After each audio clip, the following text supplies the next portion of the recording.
फिर बॉलर्स की पिटाई, फिर एक बड़ा टारगेट, फिर बाबर की 50, फिर चेज़ करने में नाकाम। सीरीज़ भी हार गए और अभी तक एक मैच भी ना जीत सके।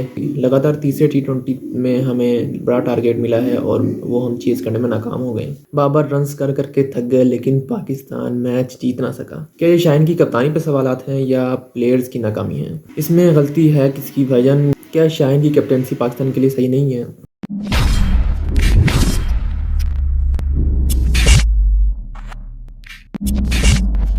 अस्सलाम वालेकुम।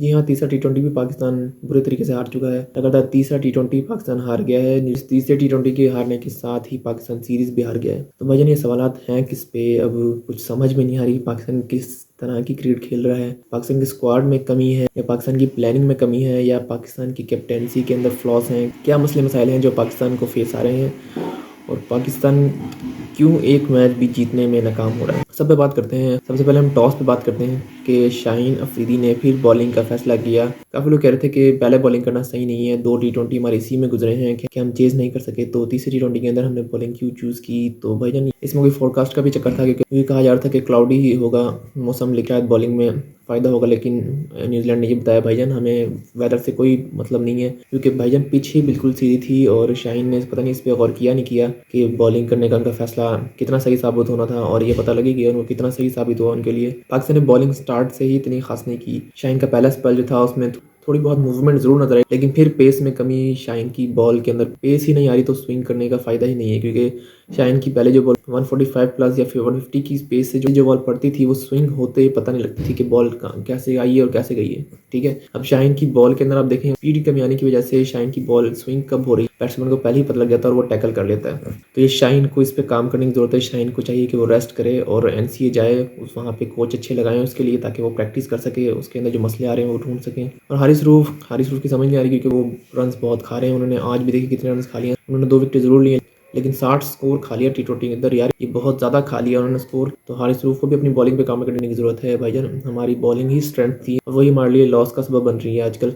तो मेरे हिसाब में तो बॉलिंग के अंदर काम करने की ज़रूरत है पाकिस्तान को बहुत ज़्यादा। हारिस रूफ की पेस ज़रूर है लेकिन हारिस रूफ की बॉल में मूवमेंट नहीं है जो उनके लिए बहुत नुकसानदेह साबित हो रही है। आप देखिए न्यूजीलैंड की तरफ से फिन एलन ने 137 अकेले ने मार दिया, बहुत बड़ा स्कोर मारा उसने भाईजान। उन्होंने अपने करियर की सेकंड टी20 सेंचुरी मारी और जो 137 उन्होंने मारे हैं उसी की वजह से मैच हार गए हैं। मेरे सामने शाहीन की कैप्टनसी फायदेमंद नहीं साबित हो रही और पाकिस्तान को इस पर गौर करने की जरूरत पड़ेगी। बहरहाल ये सीरीज के बाद ही बात करेंगे कैप्टनसी के बारे में। जमान खान पे बात नहीं करनी चाहिए क्योंकि जमान खान ने बॉलिंग ठीक की है और उनका पहला ही टी20 मैच था ये न्यूजीलैंड के अंदर, तो उन पर बात करना बनता भी नहीं। तो मोहम्मद नवाज ने भी बहुत स्कोर खाया है आज। मोहम्मद नवाज पहले ही बड़े कॉस्टली पाकिस्तान को पड़ते रहे हैं और इस मैच में भी बहुत कॉस्टली पड़े हैं, तो पता नहीं पाकिस्तान कैसे मैनेज करेगा टी20 के अंदर उनको। फिर मोहम्मद वसीम जूनियर उन्होंने भी एवरेज बॉलिंग की है, ठीक की है, तो उन पर भी इतना बात करना बनता नहीं है क्योंकि उनको भी पहले ही टी20 खिलाया गया आज इस सीरीज़ का। पाकिस्तान की ओवरऑल बॉलिंग बहुत गंदी गई है इसलिए पाकिस्तान को स्कोर भी बहुत पड़ा है। उसके बाद फिर बैटिंग की तरफ आए तो पाकिस्तान ने बैटिंग में भी इतना अच्छा आगाज नहीं किया क्योंकि आप देखें पाकिस्तान ने एवरेज स्टार्टिंग ली है। हालांकि सैम अयूब और रिजवान जो ओपनिंग कर रहे थे, सैम अयूब ने भी इतनी खास कोशिश नहीं की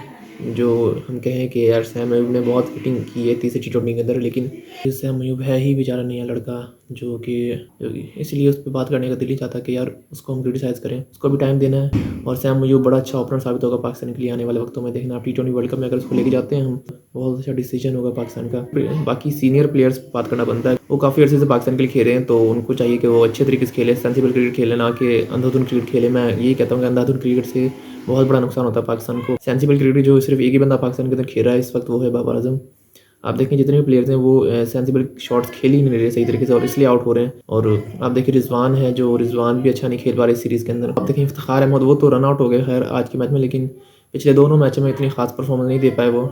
उसके बाद फ़खर जमान ने दूसरी टी20 के अंदर बहुत अच्छी परफॉर्मेंस दी लेकिन इस और तीसरे टी20 में वो नाकाम रहे हैं। रिजवान आप देखें सिर्फ 24 बना के आउट हो गए हैं और उसके बाद फ़खर जमान 19 बना के आउट हुए हैं। और वही बात है ना कि कभी चल जाते हैं कभी नहीं चल पाते, लेकिन रिजवान और फ़खर को अब तक तो कंसिस्टेंसी दिखानी चाहिए अपनी परफॉर्मेंस के अंदर कि वो लगातार पाकिस्तान के लिए अच्छा खेलें, कि वो सीनियर प्लेयर की हैसियत रखते हैं। तो फ़खर के पिछले मैच की बात करें तो उन्होंने अच्छी परफॉर्मेंस दी है लेकिन इस मैच में भी उनको अच्छी परफॉर्मेंस देनी चाहिए थी। ये सीरीज़ का मैच टर्निंग डे था, तो मेरे ख्याल में फ़खर को थोड़ा सेंसिबल होकर खेलना चाहिए था। और हाल इफ्तिखार अहमद को चांस दे रहे हैं हम लोग और देना भी चाहिए, लेकिन इफ्तिखार अहमद परफॉर्मेंस दे ही नहीं पा रहे। तो इफ्तिखार अहमद को भी चाहिए कि यार थोड़ा सेंसिबल तरीके से काम ले, क्योंकि वो आज तो खैर रन आउट हो गए, लेकिन इस सीरीज़ में अभी तक वो नहीं चल सके जिस तरह से उनको खेलना चाहिए। इसके अलावा एक और न्यू कमर जो अभी तक नहीं चल सके पाकिस्तान के लिए, वो लीग्स में तो बहुत चलते हैं लेकिन पाकिस्तान के लिए तक परफॉर्म नहीं कर सके। आजम खान जो कि बहुत क्रिटिसाइज़ किया जा रहा है उनको इस वक्त, हालांकि उनको पहले बड़ा सपोर्ट किया जा रहा था कि पाकिस्तान उनको लाना चाहिए कि वो बड़े बड़े छक्के मारते हैं, पाकिस्तान को मैच जिता सकते हैं, लीग में बड़ा परफॉर्म करते हैं, लेकिन नेशनल टीम में आते ही वो परफॉर्म ही करना भूल गए हैं। तो पता नहीं आजम खान को क्या कहा जाए। तो मेरे नहीं ख्याल उनको अगले T20 के अंदर उनको खिलाना चाहिए। और मोहम्मद नवाज़ जो बैटिंग के अंदर बहुत अच्छा परफॉर्म कर रहे थे, लेकिन वो भी जल्दी आउट हो गए, तो उनकी बॉलिंग की तरफ देखें तो उनको चांस देने का फ़ायदा नहीं है, लेकिन हो सकता है कि वो बैटिंग में कुछ काम दे जाएँ पाकिस्तान को। तो देखते हैं पाकिस्तान को अगले मैच खिलाता है या नहीं। तो भाईजान पाकिस्तान की ओवरऑल बैटिंग बेकार गई है, सिवाय बाबर आजम की कोई भी सीरीज़ में परफॉर्म कर ही नहीं पा रहा। तो अब सवाल बहुत सारे खड़े हो रहे हैं, लेकिन सबसे बड़ा सवाल जो खड़ा हो रहा है वो शाहीन की कैप्टनसी के ऊपर है। वो लाहौर कलंदर के लिए बड़े अच्छे कैप्टन साबित हो रहे हैं, लेकिन ये पाकिस्तान की पहली सीरीज़ है शाहीन की कैप्टनसी में, और शाहीन पहली सीरीज़ ही अपने हार गए हैं। और देखना ये है कि शाहीन कम बैक कर पाते हैं एज अ कैप्टन कि नहीं। कहीं ना कहीं लोग अब तक बाबर को ही क्रिटिसाइज़ करते जा रहे हैं कि वो मैच फिनिश नहीं कर रहे हैं। बाबर आजम बेचारा अकेला क्या करे, जब उसके साथ अदर एंड में कोई सपोर्ट में है ही नहीं, तो बाबर आजम किस बेस पे मैच जिताएगा हमें। तो ये बात सबको समझ नहीं आ रही। न्यूजीलैंड के कीपर टिम सेफर्ड भी यही बात कर रहे थे ऑन द ग्राउंड कि बाबर आजम की सपोर्ट में कोई भी नहीं है अदर एंड की तरफ से, कि इसीलिए पाकिस्तान चेज़ नहीं कर पा रहा। तो जाहिर सी बात उन्होंने यही वजह बताई है जो उनको नज़र आ रही थी। बाबर आजम की कंसेप्टिव तीसरी 50 है ये इस सीरीज़ के अंदर, और कुछ लोग ये कह रहे हैं बाबर फिनिशर नहीं है, जो बाकी प्लेयर्स हैं वो क्या करने आते हैं। तो ये बात मैं भी कहता हूँ कि यार बाबर को ही क्यों क्रिटिसाइज़ किया जाता है कि बाबर ही परफॉर्म करे, वो ही फिनिश करे। हाँ ये बात ज़रूर है, एज अ फ़ैन मैं भी चाहता हूँ कि बाबर फिनिश करे मैच को, लेकिन अब ये भी नहीं है कि बाबर फिनिश ना कर पाया और अच्छा स्कोर करके गया तो मैं उसको क्रिटिसाइज़ करूँ इसी बात पर कि यार आपने अच्छा स्कोर क्योंकि आप फिनिश करते मैच, अच्छा स्कोर काफ़ी नहीं है। तो मेरे हिसाब में पाकिस्तान को इस पर गौर करना चाहिए कि हम बाबर के बगैर किस तरह जीत सकते हैं, क्योंकि हर बार बाबर ही नहीं उनके लिए आएंगे स्कोर करने के लिए। तो पाकिस्तान को अपने प्लान्स और भी बढ़ाने चाहिए जो बाबर आजम की तरह कंसिस्टेंसी से खेले। तो बहरहाल होप फॉर द बेस्ट, देखते हैं पाकिस्तान के लिए 2 T20 है जो वो कैसे खेलता है। वीडियो को लाइक ज़रूर करें, शेयर करें, सब्सक्राइब करें। मिलते हैं आपसे नेक्स्ट वीडियो में। अल्लाह हाफिज़।